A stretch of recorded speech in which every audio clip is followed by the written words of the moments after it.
국가정보원과 경찰이 국가보안법 위반 혐의로 학교 비정규직 노조와 공안탄압저지 제주대책위 관계자 등 3명에 대한 압수수색을 벌였습니다. 제주 간첩단 사건 수사의 연장선으로 보입니다. 홍수영 기자입니다. 제주 시내에 위치한 민주노총 서비스연맹 학교 비정규직 노조 제주지부 사무실. 경찰대원 2명이 여행 가방을 들고 나옵니다. 노조 사무실에 대한 압수수색은 오전 10시부터 대원 20여 명이 투입돼 8시간 넘게 진행됐습니다. 압수수색 대상은 학비노조 제주지부장과 건설노조 제주지부 전 사무국장 등 3명. 국정원과 경찰은 이들의 집과 사무실에서 압수수색을 벌여 관련 문건과 컴퓨터, 하드디스크 등을 확보한 것으로 파악됐습니다. 압수수색 영장에는 국가보안법 위반 혐의가 적시된 것으로 파악됐습니다. 경찰은 이들이 이미 국가보안법 위반 혐의로 재판에 넘겨진 강은주 전 진보당 제주도당 위원장과 박현우 진보당 제주도당 위원장, 고창건 전국농민회 총연맹 사무총장과 연루된 것으로 보고 있습니다. 강 전 위원장 등이 북한 지령에 따라 이적단체를 구성하고 정권 퇴진 운동을 했다는 혐의를 조사하는 과정에서 연루 관계를 파악한 것으로 보입니다. 같은 혐의고요. 예전에 제주도에서 했었던 그 사건하고 유사한 것입니다. 이에 대해 압수수색 대상이 된 모 관계자는 자녀를 등교시키고 돌아가는 과정에서 국정원과 경찰이 불시에 가로막고 수색했다고 비판했습니다.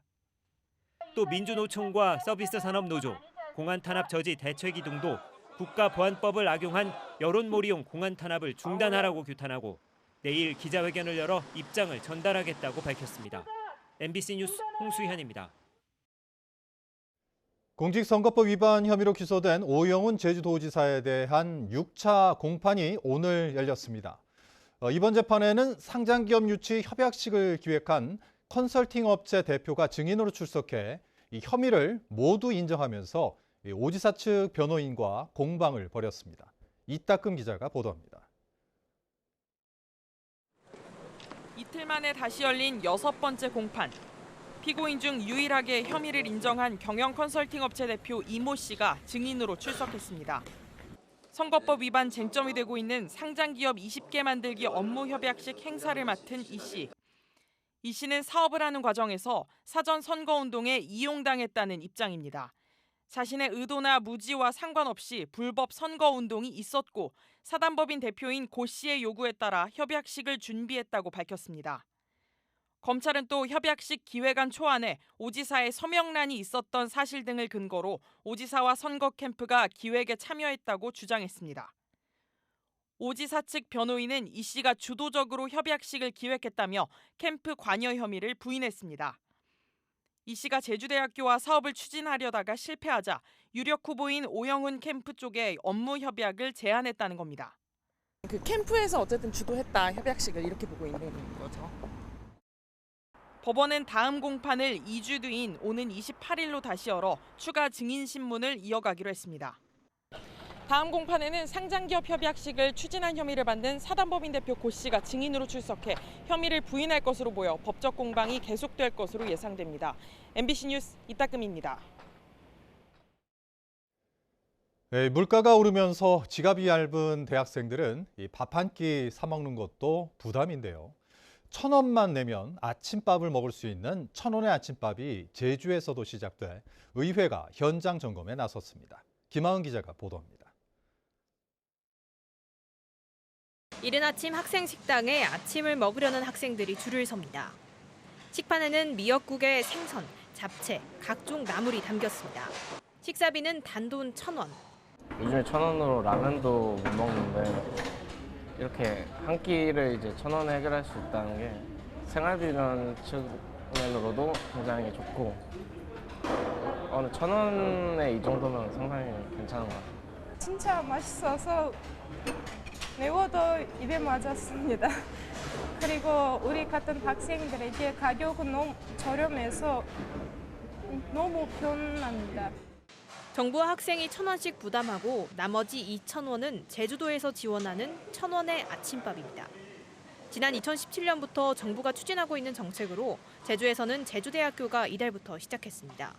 천원의 아침밥은 제주대를 비롯해 다음 학기부터는 한라대와 제주 관광대에서도 시행될 예정인데 관건은 학생들의 이용률입니다. 운영 시간이 아침 7시 반부터 9시까지로 제한되다 보니 통학하는 학생들에게는 이용이 쉽지 않습니다. 1,000원으로 아침밥을 먹을 수 있다는 게 좋긴 하지만 아침밥을 먹기 위해서 학교까지 온다는 게 조금 힘들지 않나. 현장 점검에 나선 도의원들은 급식 품질 개선과 운영 시간을 늘려달라는 학생들의 요구가 많았다며 예산 지원 확보를 검토하고 학교 측과 운영 시간 확대 방안을 논의하겠다고 밝혔습니다. 지금 4,000원 수준의 식단이 공급되고 있는데요. 대학의 재정이 그렇게 좋지 않기 때문에 지자체에서 예산을 조금 더 늘리는 방식으로 해서 단돈 1,000원으로 이용하는 천원의 아침밥 사업이 꾸준한 예산 확보로 자리 잡을 수 있을지 주목됩니다. MBC 뉴스 김하은입니다. 진도군에 이어 완도군이 제주도와 해상 경계를 두고 갈등을 빚고 있습니다. 사수도 해상에 해상풍력 발전용 계측기 설치를 완도군이 허가하면서 제주도가 헌법재판소에 권한쟁의 심판을 청구할 예정입니다. 목포 MBC 신광하 기자가 보도합니다.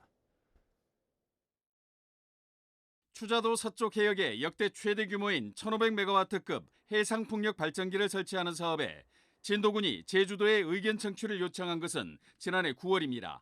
추자도 해상풍력에서 생산한 전기를 진도에서 신강진 변전소로 끌어오겠다는 계획을 한 민간업체가 제주도에 신청했기 때문입니다.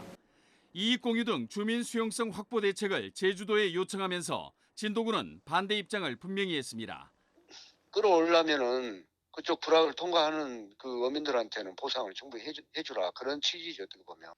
이런 가운데 완도군도 제주도와 해상 경계 문제로 갈등을 빚고 있습니다. 한 민간업체가 제주시 추자면 사수도 인근에 해상풍력 발전을 위한 계측기 8개를 설치하겠다고 했고 이 중 3개를 완도군이 허가했습니다. 나머지 계측기 5기 설치 해역이 사수도 인근으로 계획되면서 제주시가 승인권을 두고 반발하고 있습니다. 제주시가 국가기본도를 기준으로 공유수면 점사용 허가를 각각 내주자고 주장하는 반면 완도군은 사업 구간을 절반으로 나눠 허가권을 행사하자는 입장입니다. 인근 해경이라든가 해군 삼함대 문의를 다 협의를 했거든요. 그래서 했기 때문에 전혀 문제가 없다고 이렇게 통지를 받았습니다. 완도군과 제주시가 허가권을 주장하는 근거는 모두 2015년 만들어진 국가기본도입니다. 그러나 육상과 달리 해상은 지역 간 경계가 없어 헌법재판소도 국가기본도 법적 효력에 대해 모호한 태도를 취하고 있습니다. 완도군은 제주도 전력의 제3연계선인 초고압 직류 해적 케이블 건설 사업에서 국가기본도 적용을 거부했었습니다. 해상 경계는 과거 낚시와 어업 등에서 분쟁의 원인이 됐습니다. 최근 들어서는 해상풍력 등 각종 개발이 늘면서 광역은 물론 기초지자체 30곳에서 해상 경계 분쟁이 진행 중입니다. MBC 뉴스 신광하입니다. 원전 오염수 방류와 관련해 제주를 포함한 5개 연안시도가 공동으로 추진하던 국제해양법재판소 제소 건의가 무산됐습니다. 제주도는 내일 제주에서 5개 연안시도가 국장급 회의를 열고 국제해양법 제소를 정부에 건의하는 방안을 논의할 계획이었지만 부산과 울산, 경남이 불참 의사를 밝혀 회의가 잠정 취소됐다고 밝혔습니다. 이들 지자체들은 현안 업무로 참석이 어렵다고 밝혔는데 불참 배경을 두고 의문이 제기됩니다.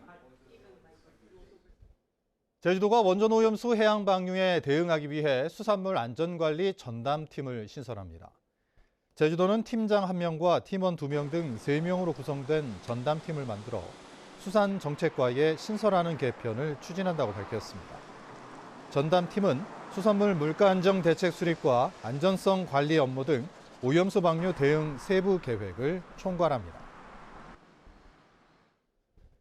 4.3 희생자 보상금 지급이 시작된 지 1년 동안 1,691명에게 1,235억 원이 지급됐습니다.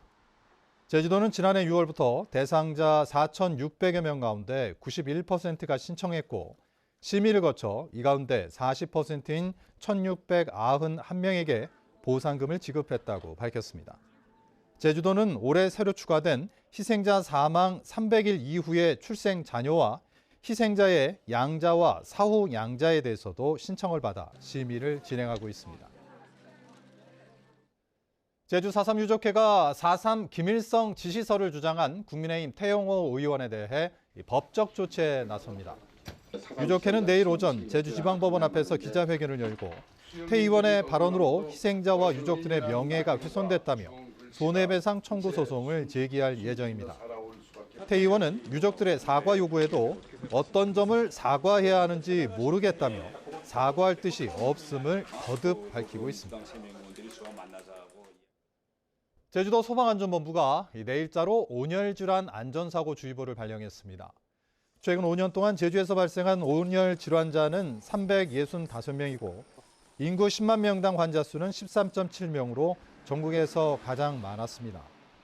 온열 질환 발생 장소는 작업장이 34.8%로 가장 많고 발생 시간은 오전 10시부터 오후 4시 사이가 58.6%로 절반을 넘었습니다. 제주형 행정체제 도입과 관련해 중앙정부와 국회를 설득하기 위한 방안으로 읍면동 주민자치를 도입하자는 의견이 제시됐습니다. 제주민회는 도의회에서 기자회견을 열고 제주도가 추진하는 제주형 행정체제 모형안에 법인격과 자치권을 갖는 읍면동 주민자치를 포함시켜 도민 공론화 과정을 거칠 것을 요구했습니다. 또 정부와 제주도가 출연하는 읍면동 마을기금을 조성하는 방안도 제시했습니다. 농업인의 경영 위기가 심해지는 가운데 제주도의 관련 예산 집행이 저조한 것으로 지적됐습니다. 제주도의회 농수축경제위원회 박호영 도의원은 지난해 제주도 예산의 결산 내역을 확인한 결과 해양수산국 예산 2,181억 원 가운데 65%인 1,421억 원만 집행됐다며 적극적인 예산 집행 노력을 당부했습니다. 고태민 도의원도 비료값 지원 사업 집행률이 70% 수준이고 제3종 복합 비료는 40%에 그쳤다며 예산 집행에 문제가 있다고 지적했습니다.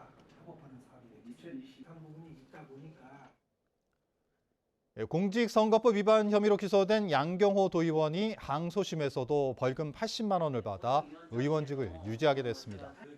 제주지방법원 제1형사부는 1심에서 벌금 80만 원을 선고받은 양경호 도의원에 대해 벌금 300만 원을 구형한 검찰의 항소를 기각했습니다. 양 의원은 지방선거를 1년 앞둔 지난 2021년 5월 마을 주민들에게 식사를 제공하고 금품을 건넨 혐의로 재판에 넘겨졌습니다. 뉴스데스크 제주 마칩니다. 시청해주신 여러분 고맙습니다.